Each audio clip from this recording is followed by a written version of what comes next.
Welcome everyone. In today's tutorial we're going to be talking about the drawing toolbar. So the drawing toolbar is located up the top of your screen and we're going to continue building out this project on Fig Street. So again, located here in Sydney, Australia, I'm going to build out this feasibility study on this site.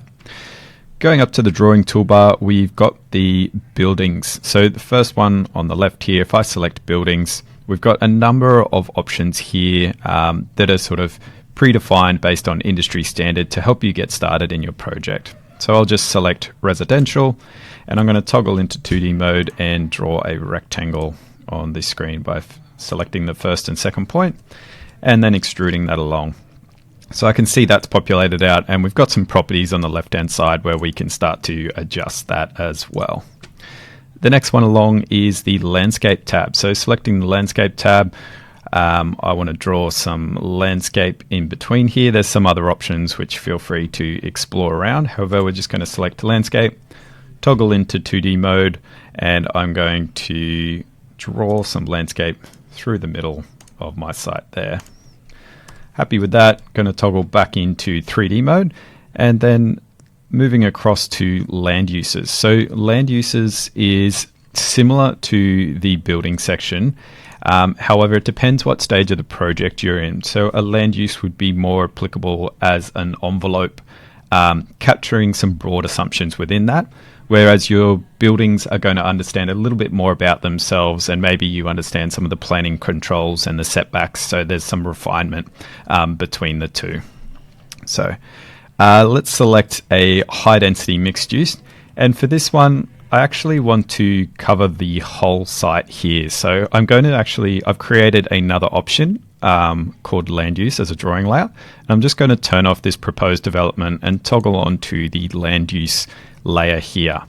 So what I want to do is actually go back up to land use, select a medium density mixed use, and I can sort of drag that across the site. And again, I should be in 2D mode. And adjust that to fit. I'm doing it quite roughly here, but you can make it more exact. And the other way we can actually do that is by right-clicking and creating the geometry exactly from our site boundary, and then going across to the usage tab and scrolling down to where we see land use and selecting our medium density mixed use. So that's a more precise way of drawing geometry in Giraffe as well. So I'm going to toggle that layer off and then go back to my proposed development. Moving along, we've got the basic shapes tool here. So a rectangle, as you would expect. I'm drawing on an invisible layer there, so I just need to make sure that I'm drawing on the correct layer, which is very handy to know. There's a polygon, line, and a point tool. Moving along is the flow tool. So here is some algorithmic based flows that the team has built out. Feel free to jump in and have an explore around here. There's plenty of content here, but just grabbing one, for example. So let's grab this residential apartments. I'm just going to select that flow and I will draw sort of the start and ending point here. And we can see that flow populate, which knows a lot of information about itself and is an increased level of detail from the original building section that we used. So the flow is a very handy one to explore, and you can start to play with that form, which is quite fun. So moving along, we might adjust that landscape there, and let's say we've got something that looks like this.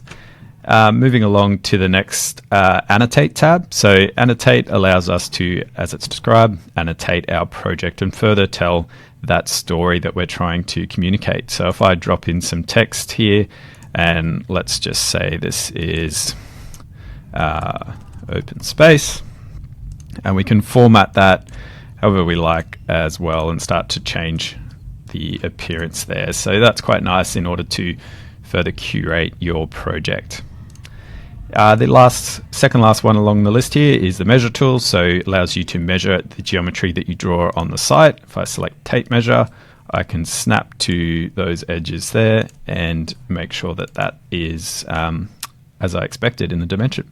The last one here is the more drawings tool. So there's a number of features here and I encourage you to explore them. However, we won't cover them all in this video.